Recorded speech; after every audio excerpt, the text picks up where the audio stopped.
మొత్తం air bag అన్ని open చేసి స్టీరింగ్ కాలం అయితే తీసాను బయటికి. దీనికి వచ్చే స్టీరింగ్ మోటార్ ఉంది కదా, మోటార్ ఓపెన్ చేసేసి కింద కనిపిస్తుంది కదా రౌండ్గా, అది 3 బోల్ట్లు అయితే వస్తుంది. ఓపెన్ చేసిన తర్వాత లోపల గేర్ అయితే వస్తుంది, వైట్ కలర్ గేరు, అదైతే తీయాలి. ఇది లాక్ ఉంది కదా, లాక్ తీసేసి దీన్ని అయితే ఓపెన్ చేసి చూపిస్తాను మీకు. చూసుకోవచ్చు, లాక్ అయితే ఇచ్చాడు. దానికి చెక్క మీద పెట్టి కొడితే ఓపెన్ అయిపోద్ది అనమాట మనకి. ఇది క్యాప్ అయితే ఉంది కదా, ఓపెన్ చేసిన తర్వాత లోపల వైట్ కలర్ గేర్ అయితే ఉంటుంది చూడొచ్చు. ఇది వచ్చేసి దీని సాఫ్ట్ అనమాట, మోటార్ తిప్పి సాఫ్ట్ ఫ్రీగానే ఉంది. ఇదైతే చెక్ చేసుకోవచ్చు మనం, బేరింగ్ కంటే టైట్ ఉందో అని చెక్ చేసుకున్నాను. చెక్ చేసుకున్న తర్వాత ఈ గేర్ కనిపిస్తుంది కదా, వైట్ కలర్ గేరు, దాంట్లోనే ప్రాబ్లం ఉంటుంది మనకి.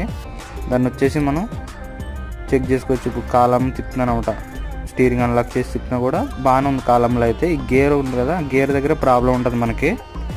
గేర్ అనేది గ్యాప్ అనేది కొద్దిగా టైట్గా ఉంటుంది.